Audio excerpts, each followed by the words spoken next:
tells him, ooh, love, no one's ever gonna hurt you, love. I'm gonna give you all of my love. Nobody matters like you. बिस्मिल्लाहिर्रहमानिर्रहीम। दोस्तों, उम्मीद है कि आप सब खैरियत से होंगे। हम नूए आदम के तमाम व्यूअर्स को खुशामदीद कहते हैं। आज की इस वीडियो में हम आपको बताने की कोशिश करेंगे कि हवा के मानी क्या हैं, शैतान ने हज़रत आदम अलैहिस्सलाम और हवा अलैहिस्सलाम को कैसे बहकाया, हज़रत हवा कितनी दफ़ा हामला हुई और कितने बच्चों को पैदा किया, तारीख़ में पहली बार माहवारी कब हुई। इससे पहले गुजारिश है कि नए आने वाले तमाम व्यूअर्स चैनल सब्सक्राइब करें और बेल आइकन प्रेस करें ताकि नए आने वाली तमाम वीडियोस आप तक बर वक्त और बिला ताख़ीर पहुंचती रहें। जब अल्लाह ताला ने हज़रत आदम अलैहिस्सलाम को पैदा फरमाया तो हज़रत आदम अलैहिस्सलाम को जन्नत में रहने का हुक्म दिया।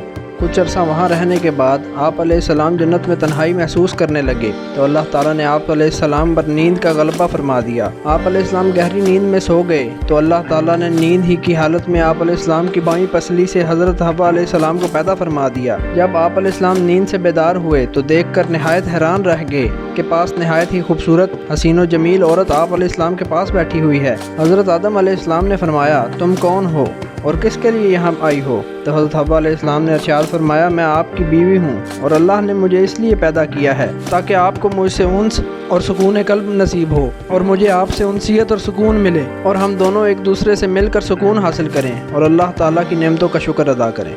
इब्ने अब्बास रज़ियल्लाहु ताला अन्हु से और हज़रत इब्ने मसूद रज़ियल्लाहु अन्हु और दूसरे कई सहाबा कराम से सदी ने नकल किया है कि इब्लीस को जन्नत से निकाल कर हज़रत आदम अलैहिस्सलाम को वहाँ आबाद किया गया तो हज़रत आदम अलैहिस्सलाम वहाँ अकेले रहते थे और अजनबियत महसूस करते थे। सुकून हासिल करने के लिए इनकी बीवी यहाँ न थी। वो सोकर बेदार हुए तो देखा कि एक औरत इनके पास बैठी हुई है। अल्लाह ताला ने इसे हज़रत आदम अलैहिस्सलाम की पसली से पैदा किया था। हज़रत आदम अलैहिस्सलाम ने पूछा, तुम कौन है? इसने कहा, मैं औरत हूँ। पूछा, तुझे किस लिए पैदा किया गया है? हज़रत हवा अलैहिस्सलाम ने फरमाया, ताकि तू सुकून हासिल करे मेरे साथ। फरिश्तों ने हज़रत आदम अलैहिस्सलाम के इल्म का जायज़ा लेने के लिए इनसे पूछा, ए आदम अलैहिस्सलाम, इनका नाम क्या है? हज़रत आदम अलैहिस्सलाम ने कहा, हवा। फरिश्तों ने कहा, इसका नाम हवा क्यों है?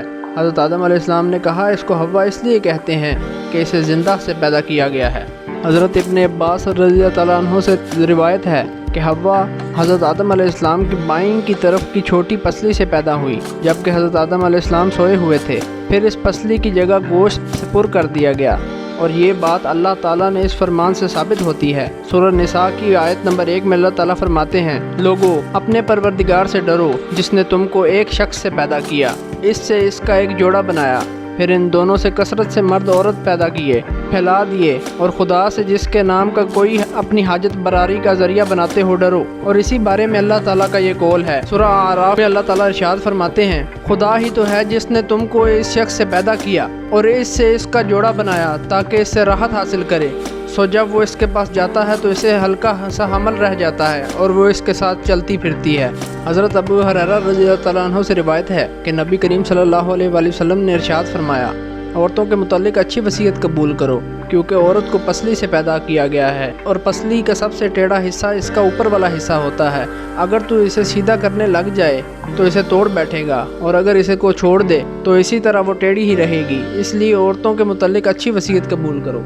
हज़रत आदम अलैहिस्सलाम और हज़रत हवा अलैहिस्सलाम जन्नत में हंसी खुशी और सुकून से रहने लगे। रिवायत में है कि हज़रत आदम अलैहिस्सलाम 60 या 100 साल तक जन्नत में रहे। इस अरसा में इन दोनों पर जन्नत के किसी भी हिस्से में जाने पर पाबंदी ना थी सिवाय शजर ममनुआ के। शैतान अब इन दोनों का खुला दुश्मन था और अपनी सज़ा का बदला लेने के लिए बेकरार भी था। इसकी शदीद ख्वाहिश थी कि आदम अलैहिस्सलाम अल्लाह के हुक्म की शदीद खिलाफ वर्जी करें। फिर इसने इन दोनों के दिलों में वसवसा डाला कि इनकी शर्मगाहें जो एक दूसरे से पोशीदा थी वो बेपर्दा हो जाएं। इसने इन दोनों के जहन में ये बात डाली कि तुम्हारे रब ने तुम्हें इस दरख्त से इसलिए मना फरमाया है कि कहीं तुम दोनों ये फल खाकर फिर फरिश्ते ना हो जाओ और कहीं हमेशा हमेशा ज़िंदा ना रहने मालूम में ना हो जाओ।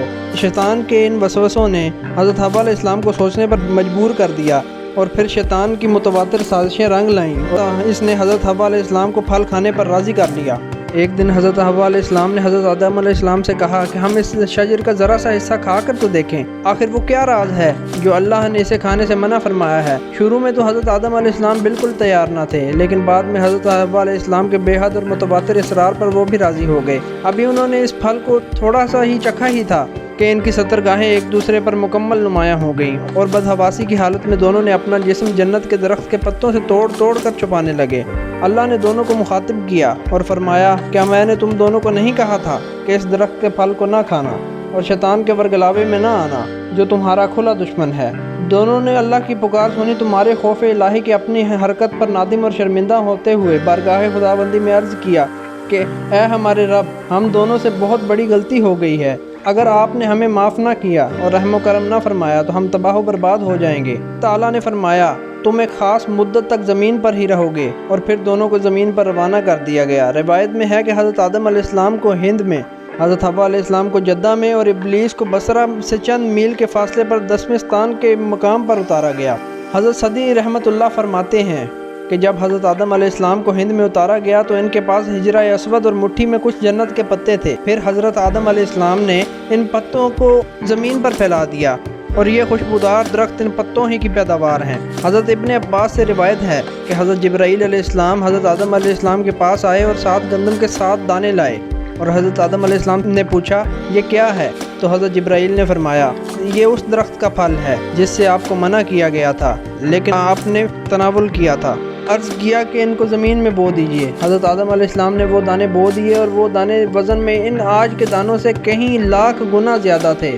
حضرت آدم علیہ السلام نے وہ دانے بو دیے اور وہ دانے وزن میں ان آج کے دانوں سے کہیں لاکھ گنا زیادہ تھے۔ وہ دانے اگے، پھر حضرت آدم علیہ السلام نے فصل کاٹی، ان دانوں کو بھوسے سے علیحدہ کیا، اس کی صفائی کی، اسے پیس کر آٹا گوندا اور روٹی پکائی۔ اب سوال آتا ہے، حضرت حوا نے اپنی زندگی میں کتنی دفعہ حاملہ ہوئیں اور انہوں نے کتنی اولاد کو جنم دیا؟ اسی مناظرے میں آتا ہے کہ حضرت آدم علیہ السلام اور حضرت حوا علیہ السلام جنت میں تھے تو ابلیس جو سام کے منہ سے بولتا تھا اور مور کی مدد سے اس نے دھوکہ دیا اور ممنوعہ پھل کو جو پہلے حضرت حوا اور پھر حضرت آدم علیہ السلام نے کھایا۔ روایات میں ہے کہ جب تک آدم علیہ السلام کا عقل سالم تھا انہوں نے یہ پھل نہ کھایا، اور حضرت حوا علیہ السلام نے آدم علیہ السلام کو شراب پلائی اور انہیں درخت کے پاس لے کر گئی اور انہیں یہ ممنوعہ پھل کھانے کو کہا۔ یعنی یہ مختلف قسم کی روایات ہیں۔ آدم علیہ السلام اور حوا علیہ السلام کو جب سزا کے طور پر جنت سے دنیا میں بھیجا گیا تو مشترک سزا کے طور پر حضرت حوا علیہ السلام اور باقی عورتوں کو بہت سی سزائیں جیسا کہ ماہواری، حمل، زچگی کا درد دی گئیں۔ حضرت آدم علیہ السلام اور حضرت حوا علیہ السلام جنت سے نکالے جانے کے کئی سال تک اللہ تعالیٰ کی بارگاہ میں روتے رہے اور توبہ کرتے رہے، اور جب توبہ قبول ہوئی تو عرفات کے میدان پر ملے۔ انہوں نے حج کے بعد زامان کو بجا لایا اور حضرت حوا کو پہلی بار ماہواری ہوئی۔ حضرت آدم علیہ السلام نے زمین پر پاؤں مارے، پانی نکلا۔ پہلی بار حضرت حوا نے غسل کیا۔ اما حوا کے بارے میں یہ اتنی بات آتی ہے کہ اما حوا زندگی میں 20 بار حاملہ ہوئیں اور 40 بچوں کی پیدائش ہوئی۔ ان کی وفات آدم علیہ السلام سے 1 سال بعد ہوئی اور انہیں حضرت آدم علیہ السلام کی قبر کے نزدیک دفن کیا گیا، لیکن اس دفن کی بات پر اختلاف آتا ہے۔ حضرت حوا علیہ السلام جدہ میں اتریں اور وہیں دفن ہوئیں۔ اب ان تمام اختلافات کو یا تو تاریخ کے ماہرین ہی بتا سکتے ہیں یا اللہ تعالیٰ کی ذات، لیکن یہ تمام تر چیزیں حقیقت کے قریب ترین ہیں۔ اس ویڈیو کے اختتام سے پہلے گزارش ہے کہ چینل سبسکرائب کریں اور بیل آئیکن پریس کریں۔ اگر ویڈیو پسند آئے تو لائک کریں اور زیادہ سے زیادہ شیئر کریں۔ تمام ناظرین اپنی رائے کا اظہار کمنٹ میں ضرور کریں، اور اگر آپ کچھ جاننا چاہیں یا کوئی رہنمائی کرنا چاہیں تو ہمیں کمنٹ کر کے ضرور بتائیں۔ اپنا خیال رکھیں اور ہمارے چینل کا بھی۔ خدا حافظ۔ She tells him